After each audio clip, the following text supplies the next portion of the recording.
violents de guerre, parce que nous venons de recevoir nos cartes de pupille de la nation. Je remercie son Excellence, Monsieur le Président Ibrahim Boubacar Keïta, pour l'espoir qui vient de naître pour nous à travers la création de l'Office national des pupilles en République du Mali. Je vous remercie. Avec les 300 pupilles de la nation et de l'État est un signal fort. Un signal fort pour plus d'équité et de fraternité à un moment difficile pour notre nation. Un signal fort pour une plus grande redistribution des opportunités pour les plus vulnérables et les plus démunis. Un signal fort pour une plus grande justice sociale.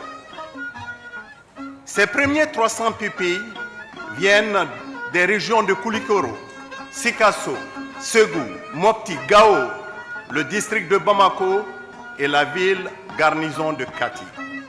En remettant, Monsieur le Président de la République, cet après-midi, la carte du pupille, nous célébrons ce qui nous unit, nos enfants.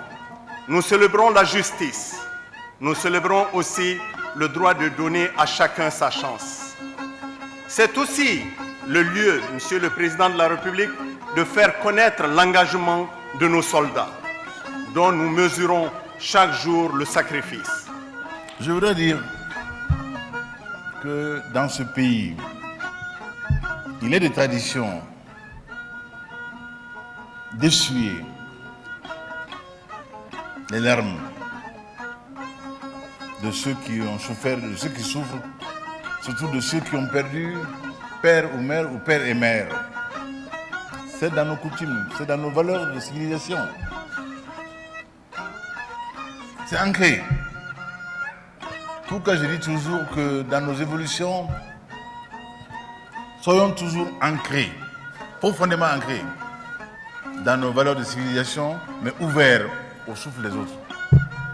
Il était donc normal que la loi 058 du 27 décembre 2016 ait institué la qualité de pupille de la nation, de la République du Mali, et que la loi 011 du 12 février 2018 ait créé l'ONAPUMA, Office national des pupilles de la République du Mali.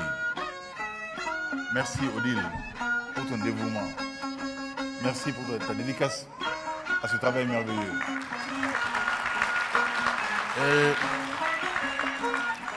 Les pupilles de la nation sont certes des enfants mineurs, des parents décédés des suites d'événements déclarés catastrophes naturelles par l'État. Ils peuvent aussi être enfants mineurs de parents décédés dans d'autres catastrophes pour lesquelles les tribunaux ont reconnu la responsabilité de l'État.